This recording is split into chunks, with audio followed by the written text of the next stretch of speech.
오늘도 이 아침에 기도의 자리로 나오신 성도님들을 환영하고 축복합니다. 오늘 우리에게 주신 하나님의 말씀은 예레미야 18장 1절부터 12절의 말씀입니다. 여호와께로부터 예레미야에게 임한 말씀에 이르시되 너는 일어나 토기장이의 집으로 내려가라. 내가 거기에서 내 말을 내게 들려주리라 하시기로. 내가 토기장이의 집으로 내려가서 본즉 그가 농로로 일을 하는데 진흙으로 만든 그릇이 토기장이의 손에서 터지매 그가 그것으로 자기 의견에 좋은 대로 다른 그릇을 만들었더라. 그때 여호와의 말씀이 내게 임하니라. 이르시되 여호와의 말씀이니라. 이스라엘 족속이 이 토기장이가 하는 것 같이 내가 능히 너희에게 행하지 못하겠느냐. 이스라엘 족속아, 진흙이 토기장이의 손에 있음같이 너희가 내 손에 있느니라. 내가 어느 민족이나 국가를 뽑거나 부수거나 멸하려 할 때에 만일 내가 말한 그 민족이 그의 악에서 돌이키면 내가 그에게 내리기로 생각하였던 재앙에 대하여 뜻을 돌이키겠고 내가 어느 민족이나 국가를 건설하거나 심으려 할 때에 만일 그들이 나 보기에 악한 것을 행하여 내 목소리를 청종하지 아니하면 내가 그에게 유익하게 하리라고 한 복에 대하여 뜻을 돌이키리라. 그러므로 이제 너는 유다 사람들과 예루살렘 주민들에게 말하여 이르기를 여호와의 말씀에 보라, 내가 너희에게 재앙을 내리며 계책을 세워 너희를 치려 하노니 너희는 각기 악한 길에서 돌이키며 너희의 길과 행위를 아름답게 하라 하셨다 하라. 그러나 그들이 말하기를 이는 헛되니 우리는 우리의 계획대로 행하며 우리는 각기 악한 마음이 완악한 대로 행하리라 하느니라. 아멘. 저의 어린 시절 하나님을 믿게 된 계기가 있었습니다. 저는 당시 시골에 살았기 때문에 지금 저희 교회 근처와는 전혀 다른 환경 가운데 있었습니다. 근처에는 풀이 가득했고 고라니나 멧돼지나 혹은 특이한 벌레들도 많이 볼 수 있던 그런 환경이었습니다.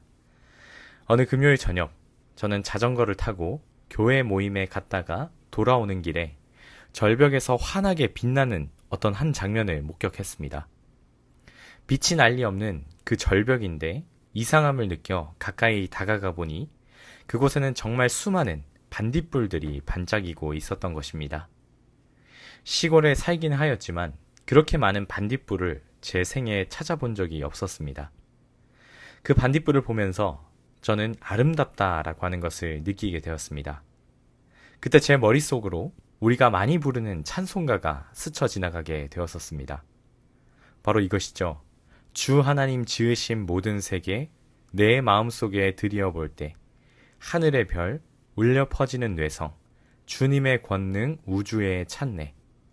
주님의 높고 위대하심을 내 영혼이 찬양하네.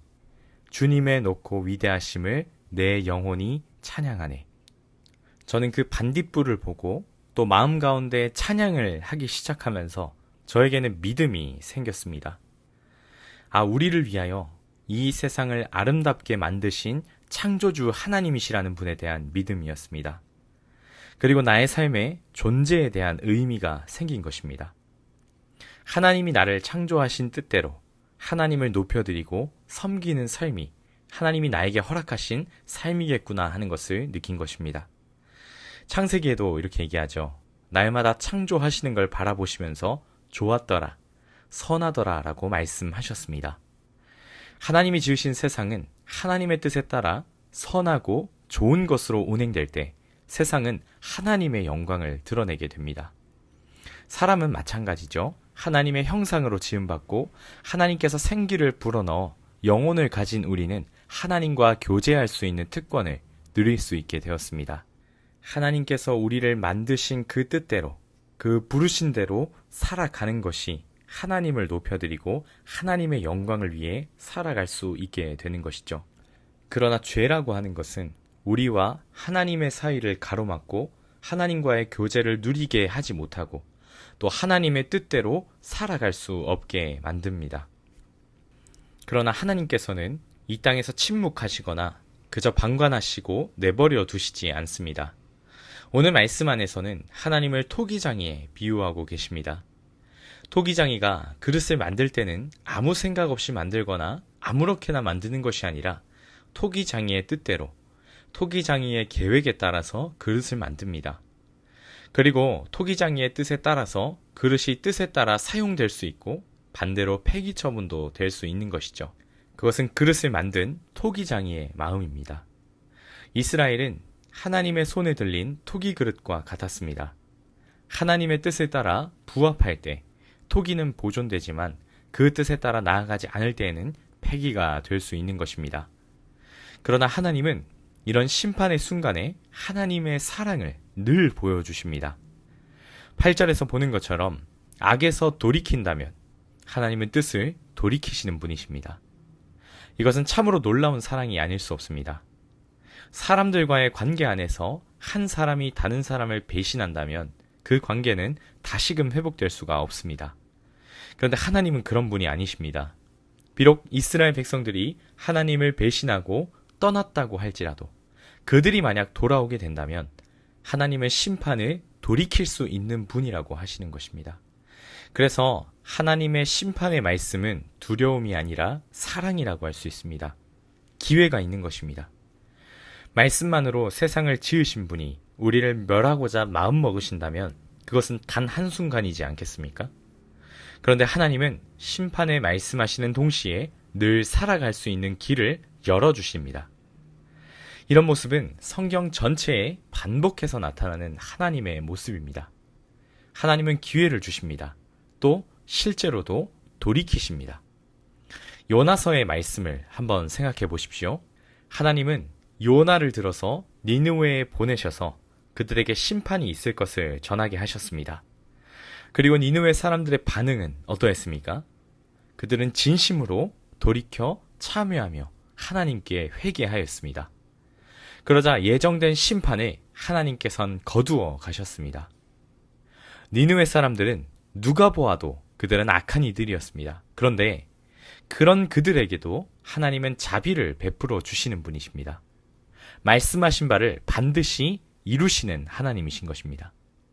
하나님이 우리에게 바라시는 것은 멸망이 아니라 생명과 평안함에 거하기를 바라십니다. 심판과 멸망의 말씀이 과격해 보이고 하나님이 폭력적으로 비추어질 수도 있습니다. 그러나 그것은 하나님의 본래의 뜻이 아닙니다. 토기장이가 국그릇으로 만들었는데 그릇이 자꾸만 자기 마음대로 자기 주장을 펼치면서 재떨이가 되려고 하고 쓰레기통이 되려고 자기 주장하며 주인의 쓰임에 따라 따르지 않는다면 그 주인이 그 그릇을 사용할 수 있겠습니까? 문제는 하나님께 있는 것이 아니라 늘 우리에게 있다라는 것입니다.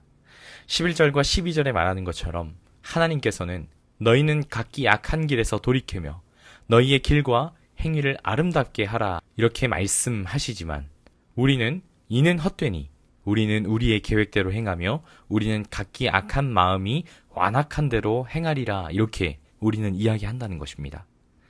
하나님의 부르신 대로 나아가지 않는 것은 아름다운 것이 아닌 것입니다. 오늘 말씀을 기억하면서 기도하실 때에는 우리 스스로를 한번 돌아보며 나는 하나님의 뜻에 따라 살아가고 있는지를 한번 돌아보시며 기도하셨으면 좋겠습니다.